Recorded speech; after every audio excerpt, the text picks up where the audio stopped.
All right, my loves. Day 23 of the God Wants to Talk to You challenge. And we read, contemplate, and read. Dear God, what would you have me know today? My love, remember, it is not about what you are doing or not doing. It is about who you are being. How do you hold yourself as you are making a decision? Are you turning to me, or are you under the illusion that you have to find the way alone? I know you doubt if you receive my guidance properly. The key to receiving is to allow it. You cannot do receiving well. You can only relax and trust and focus your energy on something your heart will enjoy. A joyful heart is an open heart. An open heart is a receiving heart. The one who receives doesn't worry about what she receives or how she's receiving.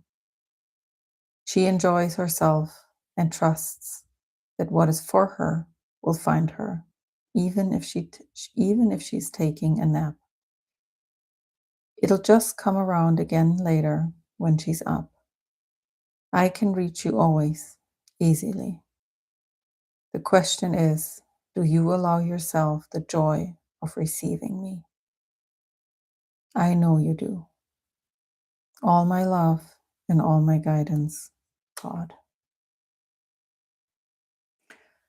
So, what was interesting for me, so this is about like a personal decision that I get to make.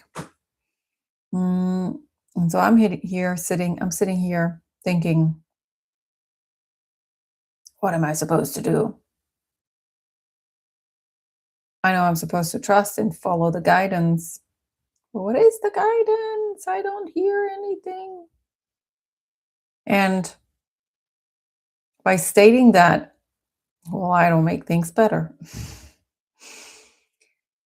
And by stating that, I declare a problem, I declare an inability, and then my whole system tenses up because my mind gets involved. Whenever we enter the realm of problems, limitations, fear, the mind is right there. It cannot not get involved. That's its whole job, to spot threats and then to dissect them in order to protect us, keep us safe, keep us where we are. Don't move, stay where you are. You're safe now. Which is also why we sometimes, often, depends on the person, but our evolution sometimes feels scary because the mind gets involved. The only thing the mind registers is, oh no, we're becoming someone else. That means who we are today is dying. That's a threat. That is the threat for the mind. But making a decision, trusting the guidance, do I hear the guidance? Gets the mind involved. And the connection that has been made here for me for the first time potentially is that hearing guidance is receiving guidance. So it's not just like, do I have to wash my ears to hear the guidance? It's, do I allow myself to receive guidance? And that opens the whole field of receiving. And what I've also realized recently, that when we look at a thing, it kind of freezes in the field. Just interesting. There is a saying, I think it's, the watched pot never cooks. And that is speaking to this phenomenon where when we look at something and we ask, why doesn't it cook it? Why isn't the water cooking it? Why isn't it cooking it? By looking at it with these thoughts, with this, with us focusing on the fact that it doesn't cook yet, we freeze the thing in the not cooking it. And that means looking at our life and stating over and over and over again a problematic aspect which we would like to change. We freeze our life in that aspect. So, what we want to do is actually release that thing from our gaze, soften, relax the mind, do whatever is necessary for us to be able to do that. That is different for everyone. We need to get the mind into the background, have it relax. If you are very well versed in leaning into the unknown, trusting the miracle, then it might just take you a deep breath and you're there. When you are new to the whole, like, oh my God, what is this? Evolution, personal work, personal growth, when you're new to that, and you have not yet experienced that a quantum leap can result into something good, then you might need to do a little more work in getting to a point where your mind can actually relax and fade into the background. So you have to get our mind to relax and then release the thing from our gaze and focus our energy on something else. And what I've also learned, experienced, but also learned through those letters years ago, actually, when I came through first time, is that, well, the more relaxed we are, that's what I just spoke to, and the higher our frequency is, the better we can receive high frequency guidance of all kinds. We only want the high frequency guidance. We don't want low frequency guidance that also exists, but I've actually never experienced it. It's like from the higher realms, but from lower frequency entities, which I have not yet experienced. And I choose to believe that the light that surrounds me and the light that lives within me is too strong that they could not even, they don't even try. But from the higher realms, the guidance that we want to receive, that comes to us through light codes, through just energy. In order for this to land in our body, we want to heighten our frequency, because otherwise the gap is just too big. And they say, like, when we get goosebumps, that is our body translating high frequency into a physical sensation, bridging that gap. And so we want to be relaxed, and we want to be at ease, at peace, and we want to fill our life and our body, our heart with joy. And when we are in that state, and when we prioritize being in that state, guidance can find us. And it just happens. It occurs. Cannot make it happen. We can only create the best possible circumstances, best possible inner state for ourselves for it to occur. And that is an important distinction that I experienced just now when I was in Bali, and that awakening moment just happened. Because it was actually, and I've mentioned this before, when I told that story, a friend of mine asked, "Oh, so you went to Bali and like really meditated a lot then, yeah?" And what they were expressing was, "Well, you worked hard for that enlightening moment to happen." I was like, "Well, I did meditate a little bit, but not that much and not more than here." And actually, the days leading up to the breakthrough,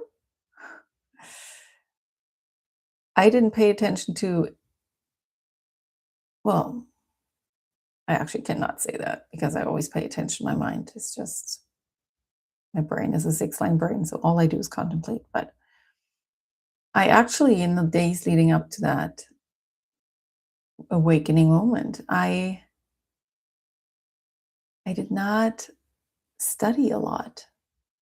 I actually let loose a little more than usually. And beside that breakthrough, that is potentially the most important piece of learning for me. Because before, I remember I had conversations after conversations. Why can't I see the thing yet? Why? Because I knew that there was something I was supposed to touch and I couldn't. And I did everything right. Why couldn't I touch it yet? And so I was pressing. And then I let loose. And it occurred because God will not allow us to push him. Like, God is not to be pushed, it's the unmoved mover. We're not pushing God. And the ironic, paradoxical thing, it's actually, you know what, guys? Like, a paradox is only a paradox from a superficial point of view. If you actually go into the energetics of anything on an energetic level, on a sacred geometry, divine intelligence level, nothing is a paradox. It sometimes looks to us like a paradox. But so don't, what this says is basically don't freak out if you look at a paradox. Just know that if you were to really look into the matter fully, you would see the logic behind it. You would actually recognize that it's not a paradox. But for simplicity reasons, I will call that paradox. The paradox is that we are supposed to show up for all the divine things to happen. And it's our job to show up and to want it, to desire it, to stay on the path, to choose the path every day. But we are not the ones who make it happen. It is being made for us. Someone else snaps a finger, not even that much. Someone else does this. And then it happens. And to accept that this role in the process, like I'm not the doer, and my job is to show up every day with an open heart. And then just trust the divine timing of things. And be so open hearted and aware that when the moment comes, hopefully, you are there to feel it, to receive it fully. And to receive it, not only to have it, but to receive it, to experience the moment, to feel the magic of it. All right, my loves. You read again. Dear God, what would you have me know today? My love, remember, it is not about what you are doing or not doing. It is about who you are being. How do you hold yourself as you are making a decision? Are you turning to me, or are you under the illusion that you have to find the way alone? I know you doubt if you receive my guidance properly. The key to receiving is to allow it. You cannot do receiving well. You can only relax and trust and focus your energy on something your heart will enjoy. A joyful heart is an open heart. An open heart is a receiving heart. The one who receives doesn't worry about what she receives or how she's receiving. She enjoys herself and trusts that what is for her will find her, even if she's taken a nap. It'll just come around again later when she's up. I can reach you always, easily. The question is, do you allow yourself the joy of receiving me? I know you do. All my love and all my guidance, God. All right, my loves. I love you. We're all caught up. And then tomorrow I'll see you for day 24.